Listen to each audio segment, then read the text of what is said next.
So here's a little interesting thing, and I knew this. This is where the bolt hole is supposed to be. I thought you were going to...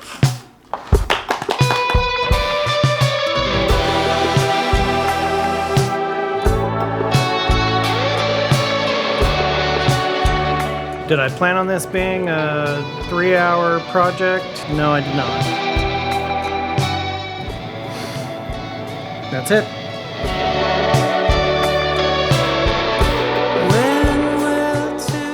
Hey everybody, welcome back to the channel. If you're new here, we're working on a renovation on a 1956 Calcraft. It's this one right here. There's not much camper left to it at this point, but hopefully we'll correct that today. Hopefully we'll be able to go get some wood and build a deck on here. It's really pretty simple, so I don't think it'll take much. It kind of depends on how long it takes me to get the wood and how long it takes me to fix my table saw. The elevator mechanism that makes the blade go up and down jammed up, probably because I've got too much sawdust caught up in there, and so I'm gonna have to take that apart and clean it a little bit and put it back together so that when I get my 2x4s, I can rip them down to the right size to build the framing for the deck. So one thing about the deck, originally they had used a kind of sort of fiberboard, which seems odd to me because that kind of stuff just collects moisture over time and kind of doesn't release it very well. So it gets heavy, it gets spongy. So I'm going to replace that with 3/4 inch plywood. It'll be basically the same thickness as what was there. If anybody knows why they did that, go ahead and pop a comment below and let me know. I'm going to go double check my wood list and I guess go to the store and get some wood.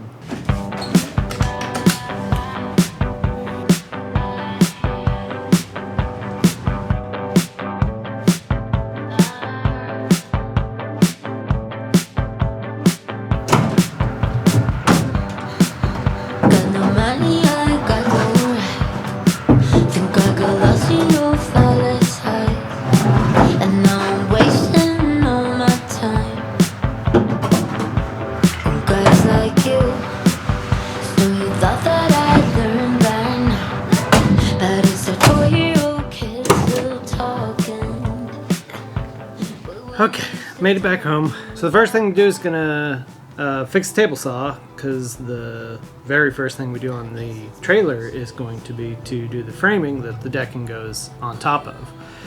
So I'm gonna go do that now. But let's say one thing. These 8 2x4s and 2 3/4 inch pieces of plywood cost $225. It's even gone up a little bit since I made the video talking about the price of wood. It is what it is.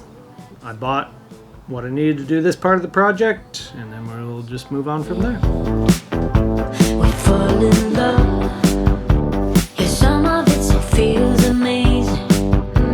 I'm here and I'm caught up dreaming. Jaded and sorry, so you wanna. I guess it's much easier for you. Why is it so much easier?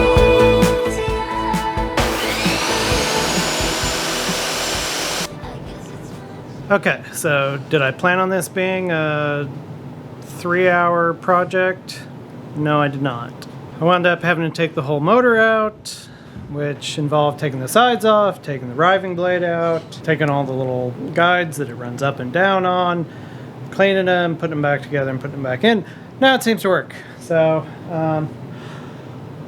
it's the end of the day now, and I didn't get any work done on the camper. So that's it. So I was just thinking, there's not really any reason why I can't build this little ladder section down here in the basement. I mean, these are exactly 8 foot long. This has to be in the center to catch the edge of the 4x8 sheet that's going to go on the top. These two are at the extreme ends, and these two just have to be somewhere in the middle. Now, one thing I've noticed on the original is they don't have any floor joists that run right here. And part of that's because there's those steel C-channels run through there, And so I guess they assumed that was enough to support the floor. But I don't like having anything there to grab the edge of the 2x4 to tack that down. So you can't put any screws or nails anywhere in those areas. They figured it wasn't a problem for them, but I kind of think just to make this a little stronger, I kind of feel like I'm going to box this in right there. So I'm going to go ahead and build this and get it ready to go.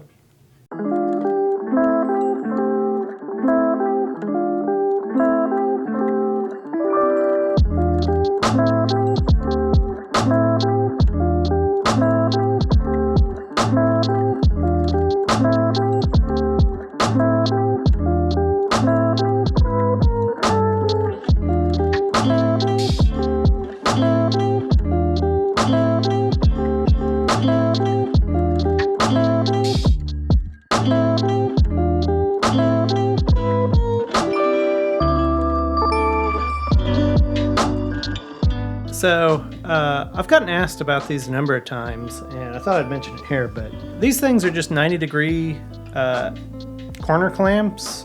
These are actually for making picture frames. They're not very heavy-duty ones, but where I'm just using them to kind of hold things square, they do a good enough job. But you can get some better ones that are made more for heavy-duty framing like this. Originally, this was all nailed together, but you know, it's the 21st century, so I'm going to use screws. I'm sure they expected us to have jetpacks and be living in dome cities when they were making these originally, but no. One thing we do have is screws, so I will be using those.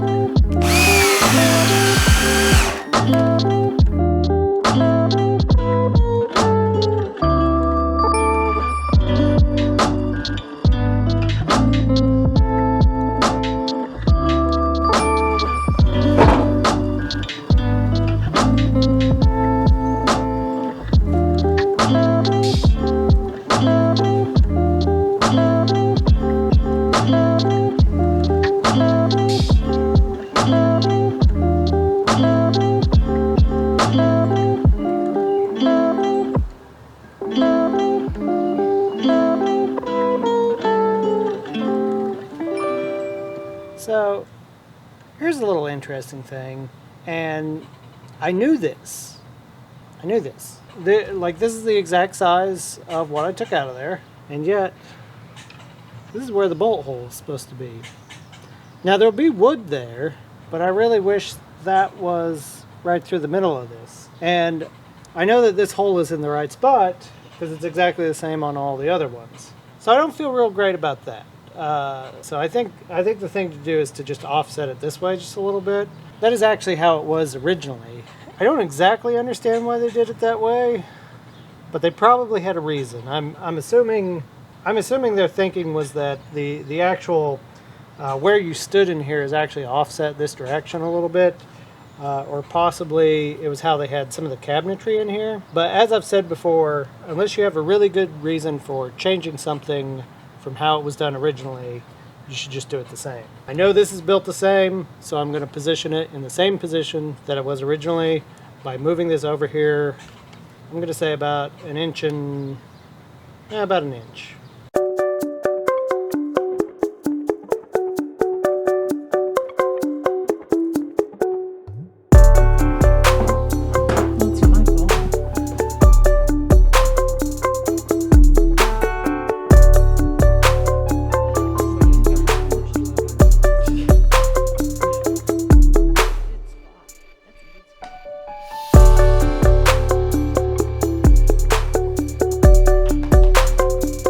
Okay, so I wound up having a little bit of nice weather and a little bit of spare time, so I'm going to cut some more wood and do some more work on our deck.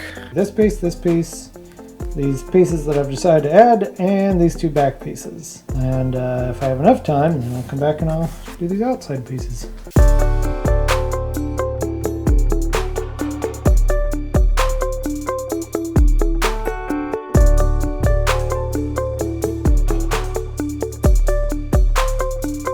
Okay, so I've got those all cut there. I'm going to just toenail them into the sides. Of course, they can't be attached to the steel in any kind of way, unfortunately. They will be attached, of course, to the 3/4 inch decking that goes over the top, so that they're not going to go anywhere.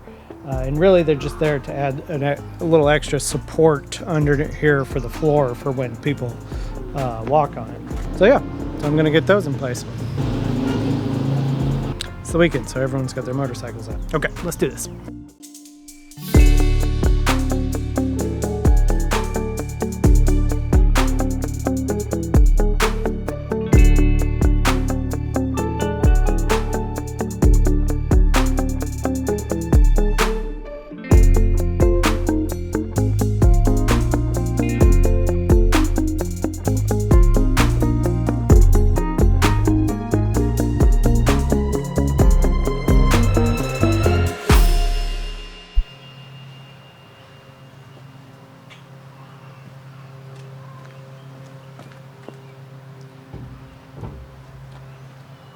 Okay, so one thing I didn't account for was, you know, here's the screw hole, and so that board sits over like that, and there's a little bit of an overhang that the wall actually comes down and sits on.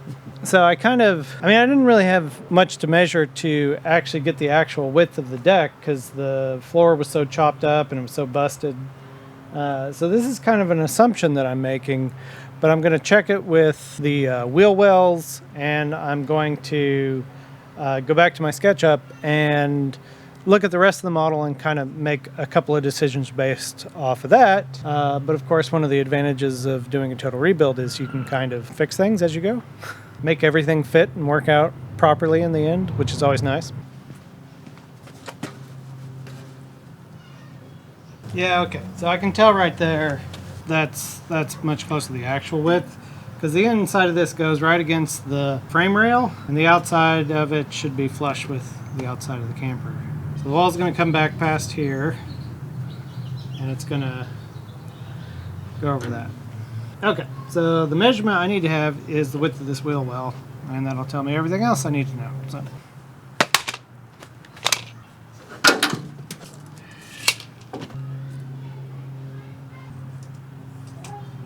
Put this at...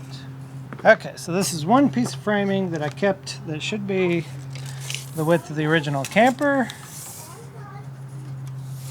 And it is 74 1/4. So that's pretty close to what I was coming up with, 74 1/2. So I'm going to say the overall width of this needs to be 74 1/2.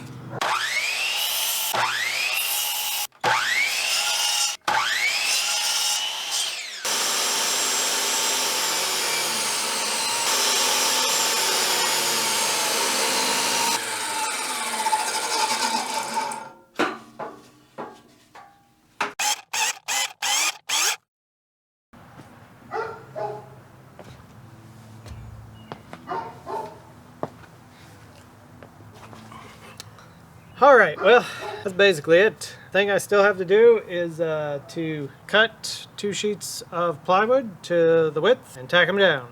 If you can't figure that out on your own, you need more help than I can provide you. Anyway, thanks for watching. New videos come out every Sunday, so make sure and like and subscribe, and we'll see you next week. Now watch an old man get off the ground.